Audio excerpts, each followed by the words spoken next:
Okay, here it is. The one that you've been waiting for. A shortened guide from A to Z to enlightenment.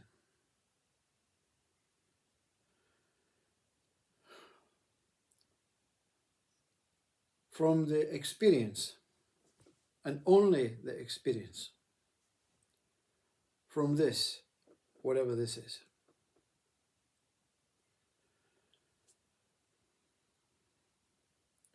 First step, something inside has to say, there's something not right about me. Me being the association with this world, with this body, with this mind, and with this ideas that life is temporary. It's suspect. First realization, something is not right. Second stage, and of course, this something is not right. It can come from the head, it can come from the heart, it can come from the hara, but there's an instinctive knowing inside that whatever I have been told, conditioned to believe, I'm not 100%, I'm not even 50%, I'm not even 10% convinced it's true. Second step, face up to it. Face up to this. You don't listen and share it with anyone else because they're going to convince you, of course it's true. It happened to my grandfather, he died. My great-grandfather, they died. It's in the Bible. It's in all the religious books. It's on all these important people, all these saints, and there's pyramids. There's everything to tell you about what is taking place. God is up there. That's the universe. They will tell you anything to convince you because they're not doing it to distract you. They're doing it to test you. They're doing it to test you. God says to you, if you meet this God, and he says to you, on a path, and he says, okay, see these two paths?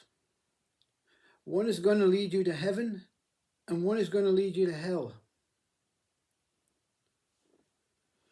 And you say, oh God, which one? And God says, that one is the one to heaven. Don't go down that one.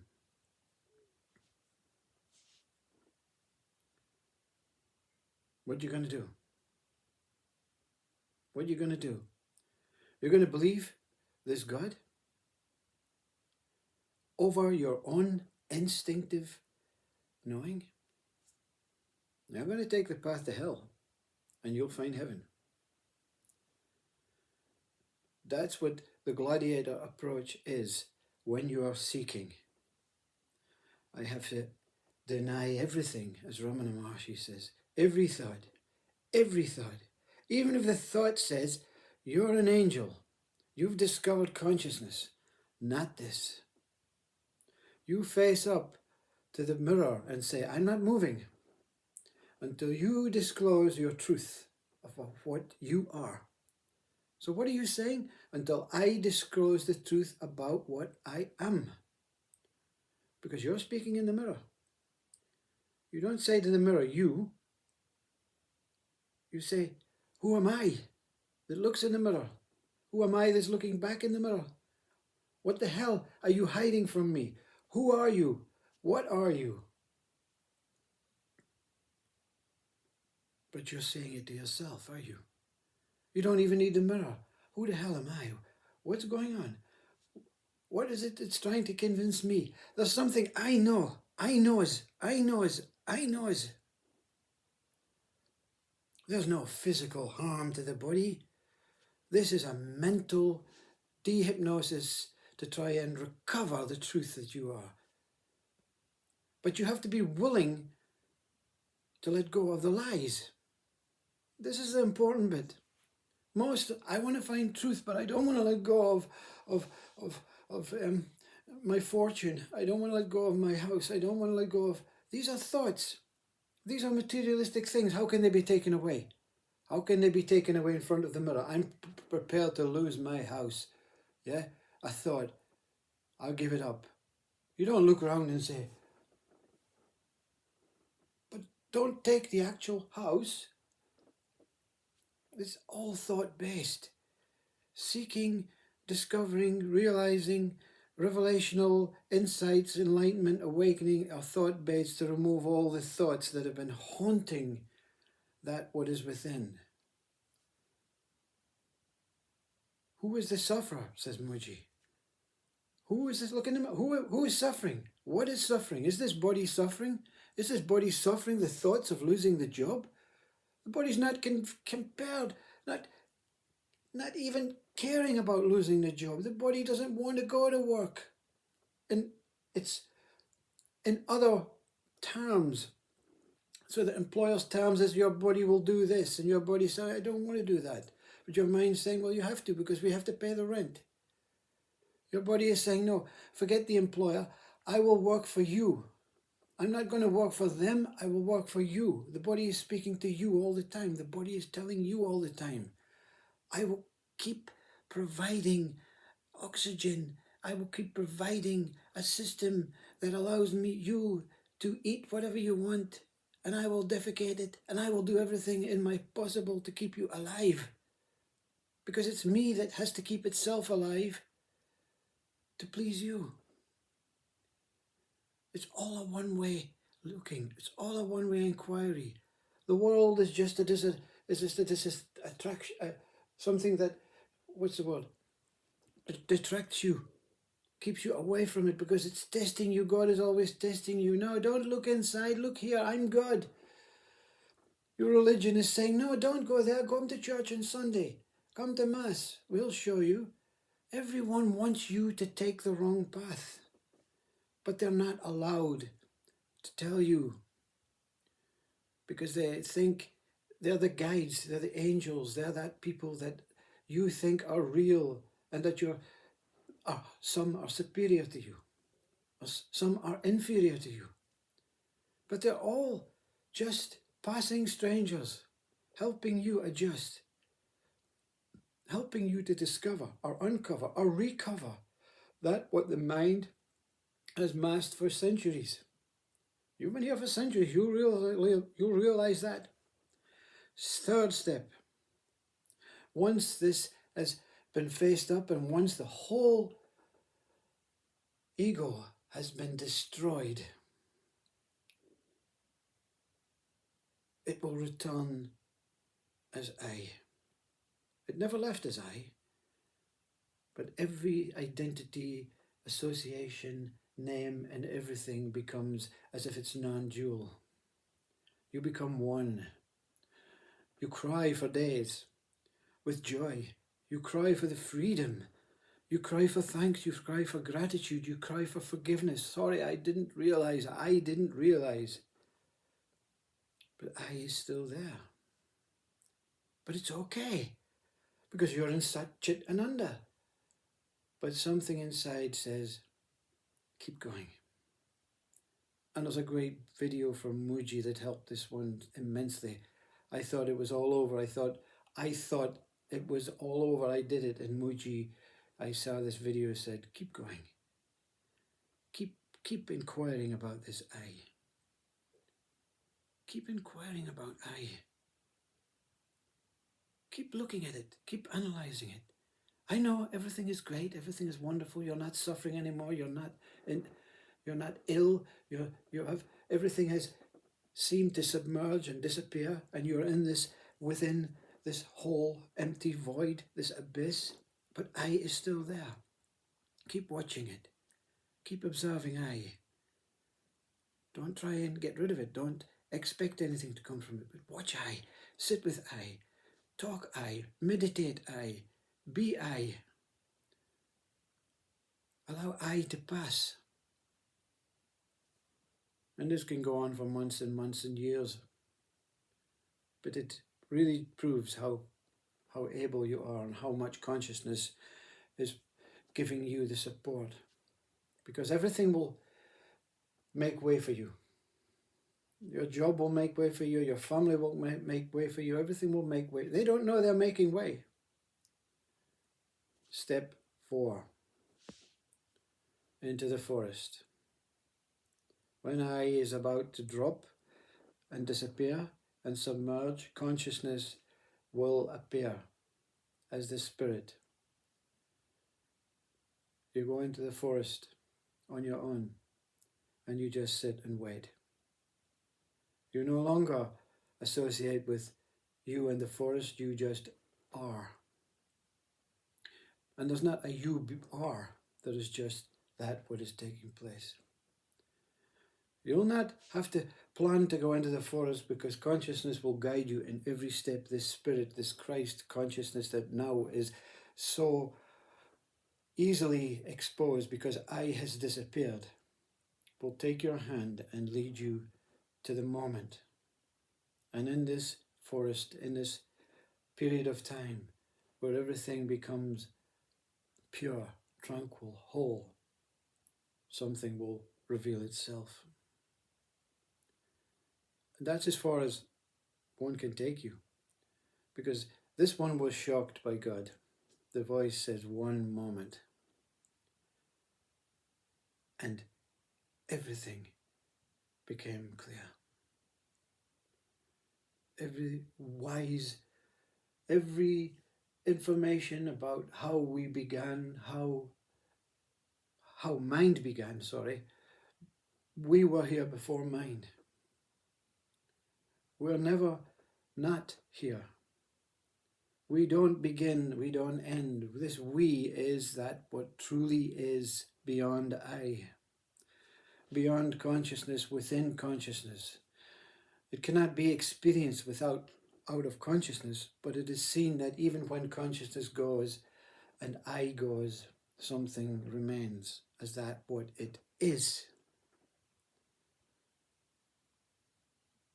Is goes. It remains. And then you spend 7 years trying to adjust, trying to readjust. The words Christ says reborn. Yes, you're not reborn, your body's the same. Your body that has absolutely kept you alive throughout this whole process. You really, really know the value of this human organic system that is able to allow something to come out of the body for a period of time, but remain in the body at the same time. You may have out-of-body experiences, you may have revelational insights, you may have so many Satchit Ananda states, overwhelming bliss, but you'll also have states of paranoia, little incidents of removing that. When you, let's say your suit that you wore at the wedding, and you came home and you fell asleep in your bed with this suit on, and you wake up in the morning and it's all fluff. Yeah, it's all fluff, right? To get that suit to its enlightened state, to its original state, you have to take a brush and brush all this fluff off. This is what's taking place, you see. But once God speaks, or once whatever it is your revelational insight is to this incredible wholeness, incredible one moment, there'll still be little bits of fluff hidden somewhere. And it's your job to sit with them. Another test. I saw God, but yet, these little bits of fluff, they're appearing. This is your vasanas. You carry them regardless of enlightenment or not. Some vasanas will be so well hidden within the suit because full enlightenment, total enlightenment cannot be seen in this experience. You have to live out the rest of your life to trying to discover these little bits of fluff and seeing through them. Otherwise, why continue with this life of no interest, this life of non-participation, this life of nirvana? Why continue? If it's all over and God's pardoned you, why are you still in the body? Because there are still little bits of fluff. And these little bits of fluff can be your family. They're having problems, and these little bits of fluff can be your mind that is so ingrained from prehistoric times, from reptilian times, because you're an ongoing entity. You're not a one-person life. That's the wisdom of enlightenment. You're infinite. You'll never ever end. Even if the human form ends, you will appear as something else, a cloud, a slug, an ant, just to test your mind. So these are the stages. I don't know if they're clear, and they're only relevant to me. But one thing that remains predominant throughout these stages is you have to be devoted to yourself. But the devotion to yourself is not your head, because that's been chopped off in stage 1, stage 2. Head is chopped off in stage 2. No more.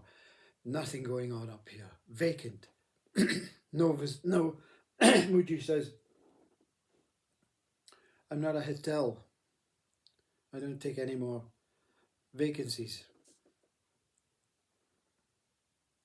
So you're always working from this. And when you see this I within this beautiful, incredible brain, and much more wise than this brain, you'll see, and Christ will appear and guide you.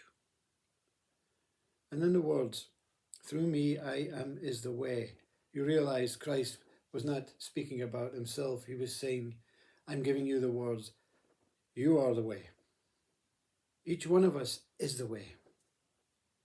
But we have our own way. We have our own personas, our own dharma, our own time, our own ways of experiencing moksha, nirvana, our own outcome. Some Vedantas experience self, Buddhism emptiness, Hindus Brahman,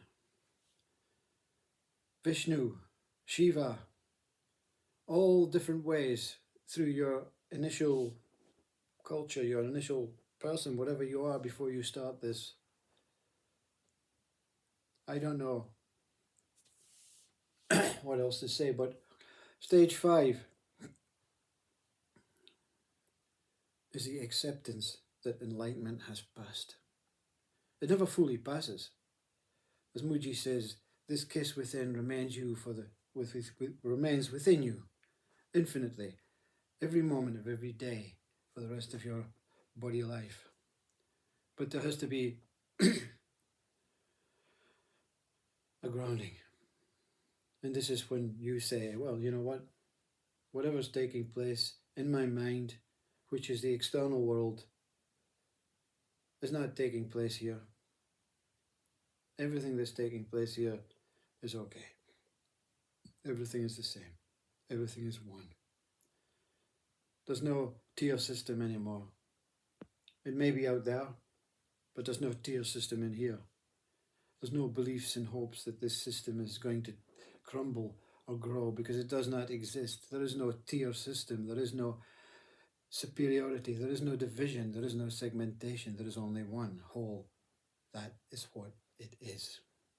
Stage 5 is contentment, is Buddha. Stage 5 is peace, tranquility, beyond the peace of war or the war of peace. Beyond all human states is true, infinite consciousness, awareness, presence, and love is all you experience. And there's a little you that gets back to experience. Namaste Om.